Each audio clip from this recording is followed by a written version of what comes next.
Hoy, 5 de abril, la idea sería arrancar esta parte del programa, porque dos de las notas que tenemos comprometidas, por supuesto, tienen que ver con esto, pero no solo por las notas, sino porque esto tiene que ver prácticamente con la argentinidad en sí misma. A pesar de que se trata de un área, de un espacio relativamente pequeño en el sur de nuestro país, tiene unos recursos naturales enormes, tiene un montón de razones por las que nosotros lo valoramos muchísimo, pero más que nada tiene que ver con ese sentir patriótico, con ese sentido de pertenencia y con esa autopercepción que realmente está ratificada por múltiples tratados internacionales de que sí, efectivamente las Malvinas son argentinas. Y si ya estaba pensando hacer algún comentario inicial con respecto a esto antes, después de escuchar el balbuceo leído de la peluca psicótica prácticamente cediendo la soberanía de las Islas Malvinas a los malvinenses, como le dijo, realmente, bueno, me dieron muchas más ganas de hacer una breve introducción que tiene que ver, como siempre, con la autopercepción. Esto no es dar una clase, no, obviamente no soy quien, no tengo el conocimiento. Lo que sí tengo por ahí, que me ocurre cada vez con mayor frecuencia, es la edad.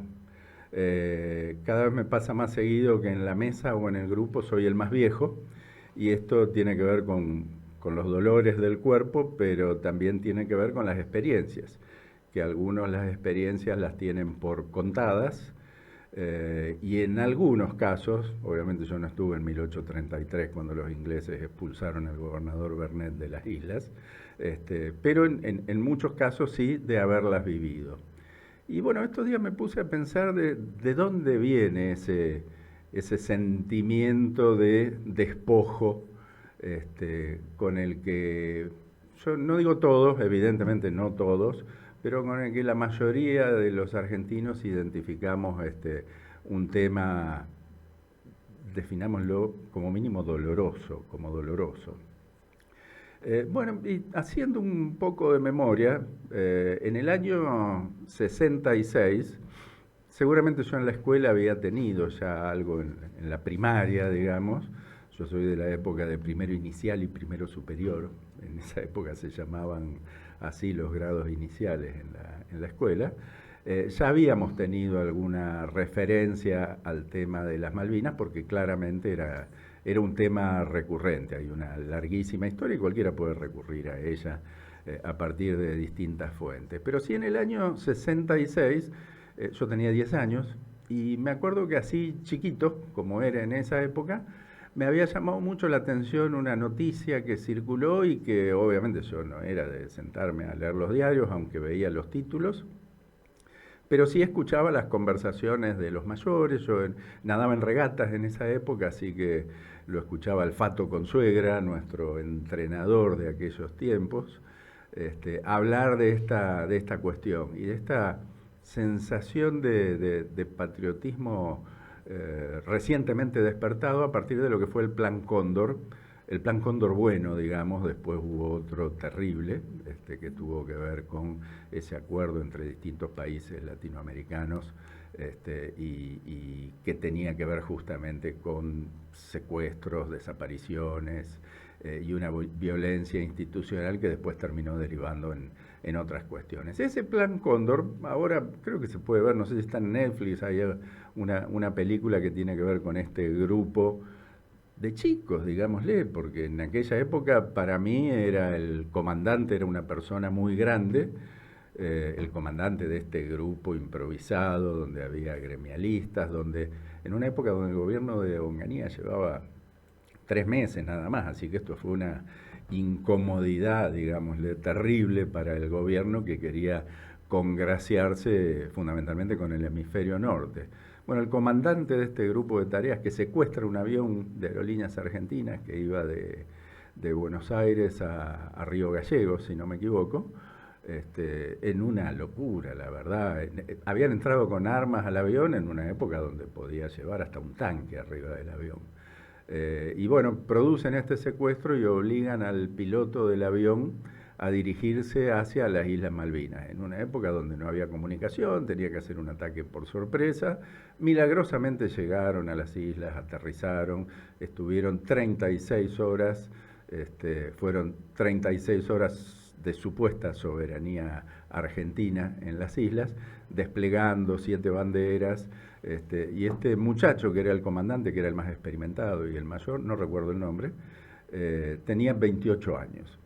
Había hasta un chico de 18 años en ese grupo de 18 secuestradores del avión. Ahora bien, eso aquí fue presentado en un momento como un grave error de Argentina en la discusión por la soberanía, pero contó con la simpatía y con el beneplácito de la mayorísima parte de la opinión pública. De hecho, cuando finalmente volvieron al continente, el relato, vean la película si quieren también. Yo confieso que no la vi, conozco la historia, pero no se me dio todavía por mirar la película. Explica bastante algunos escarceos, algún disparo que ocurrió en algún momento, pero sin desgracias personales. Fueron juzgados en la Argentina, algunos fueron a prisión, creo que 3 de ellos quedaron en prisión, no por lo que hicieron en Malvinas, sino por haber secuestrado el avión, todo un detalle obviamente. Y de hecho uno de ellos o algunos de ellos en la época negra de la dictadura terminó siendo asesinado en un intento de escape fraguado, porque obviamente en la época de la dictadura militar algunos habían caído presos porque eran activistas. Lo que estoy tratando de explicar acá es cómo yo tomé contacto con el tema Malvinas. O sea, hubo un grupo de personas que secuestraron un avión para demostrar que esas eran tierras argentinas. Y eso como que con mis 10 años me quedó clavado como una semillita. De cualquier modo fue transcurriendo el tiempo y los contactos con el tema después fueron a partir de Ringo Bonavena. Ringo Bonavena, cuando a mi juicio y según mi autopercepción nuevamente no se hablaba del tema, en la década del 70 se paseaba con remeras que decían "The Malvinas are Argentines". Esto lo hacía en Estados Unidos, y en algunos de sus viajes por Europa. Ringo, un tipo que a muchos le resultaba antipático, a mí me caía extremadamente simpático en aquella época, y que siempre tenía este tipo de gestualidades. Ahora bien, es como que eso también desapareció. Cada tanto los funcionarios de turno, los responsables de las relaciones exteriores, hablaban de la necesidad de tener ese tema siempre en carpeta, reclamando los derechos soberanos, siempre en la Asamblea de las Naciones Unidas, recurriendo a esta cláusula de descolonización. Pido disculpas porque no soy un especialista en el tema, solo estoy contando las cosas que percibo con respecto a eso. Sí me acuerdo en el año 77, este intento de privatizar las Malvinas o recuperar la soberanía por la vía comercial, llevado adelante por el grupo Árbol Solo. Nosotros lo identificamos como el grupo Capósolo, conocido por muchos. De hecho, nosotros conocimos a Quique, ¿sí?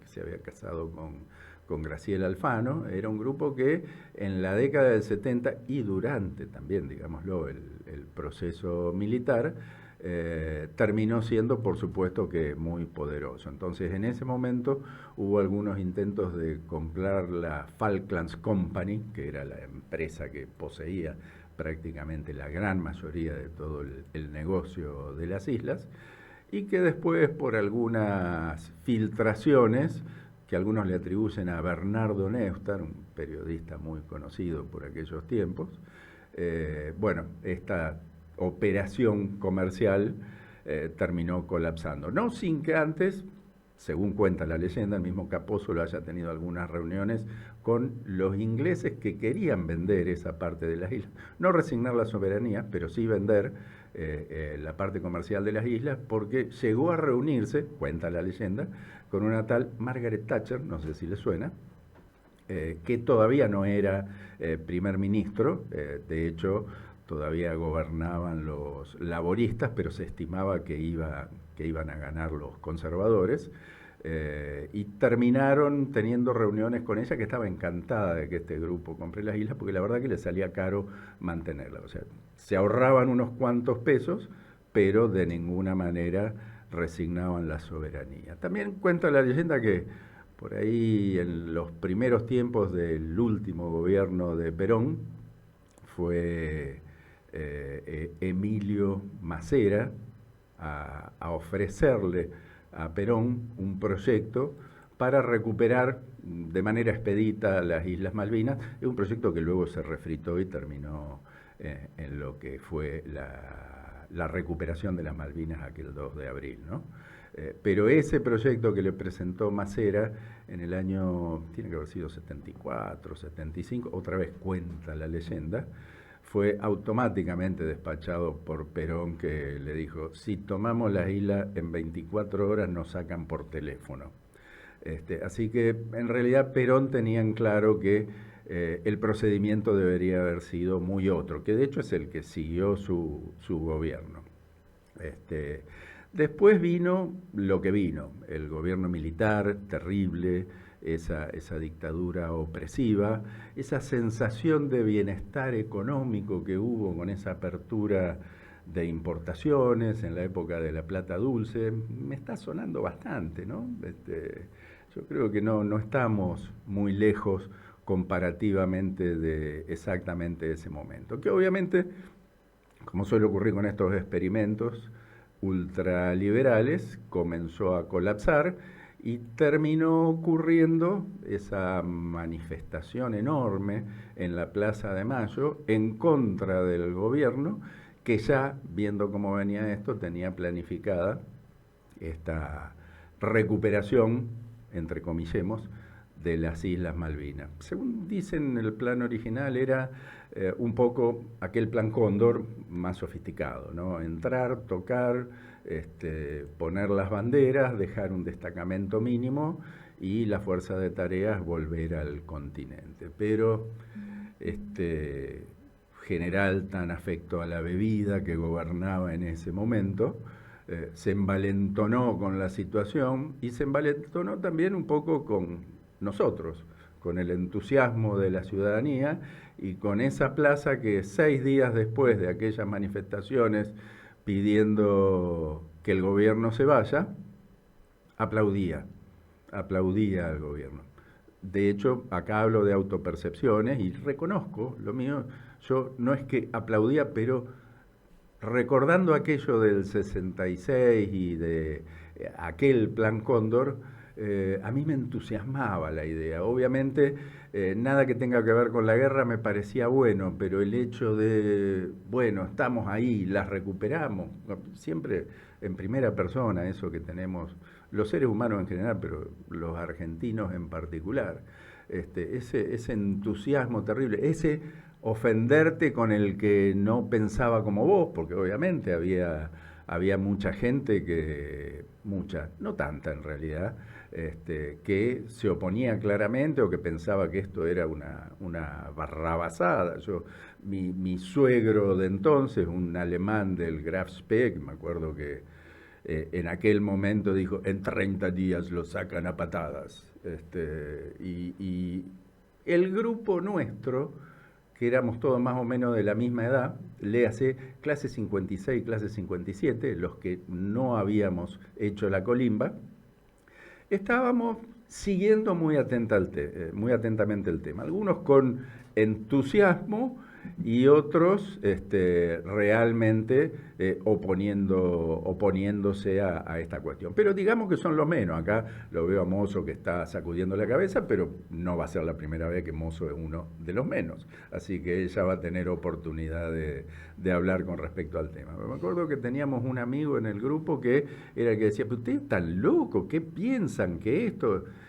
Bueno, era el que tenía razón, claramente. Hoy lo decimos con el diario, pero él no tenía el diario y evidentemente tenía una visión mucho más clara que todos nosotros. Le voy a decir el nombre porque era Alfredo Stipech. Hace muchísimo que no sé de él, pero era digamos, la mosca blanca en ese grupo. Pero el entusiasmo era tal. Yo llegué a inscribirme en esa convocatoria que se hizo, recién recibido de veterinario, la idea era para profesionales que quisieran ir a las Malvinas, obviamente una fantochada, había una cola larguísima, nos anotaban en una lista, en unos cuadernos, estoy seguro que ni siquiera están en un cajón los cuadernos, lo mismo que el tema de la subasta benéfica de las 24 horas de las Malvinas. Todo eso o quedó en un archivo o lo tiraban a medida que se llenaban los cuadernos. Nunca aparentemente hubo ninguna idea de que esta cuestión se concrete. La cosa terminó como era lógico que iba a terminar.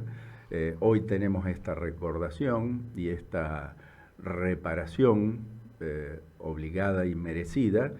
A mí me parece muy bien que el 2 de abril no sea recordado como una justa patriótica, sino que sea un reconocimiento a los excombatientes, sin ninguna duda héroes, en muchos casos, digámoslo, héroes involuntarios que fueron cargados y fueron llevados como ganado a un lugar donde estoy prácticamente seguro que ninguno de los capotostes de entonces pensaba que había posibilidades de éxito. Si era cuestión de, bueno, durar un poco más, disminuir eso terrible de las manifestaciones en la plaza que pedían que el gobierno se vaya.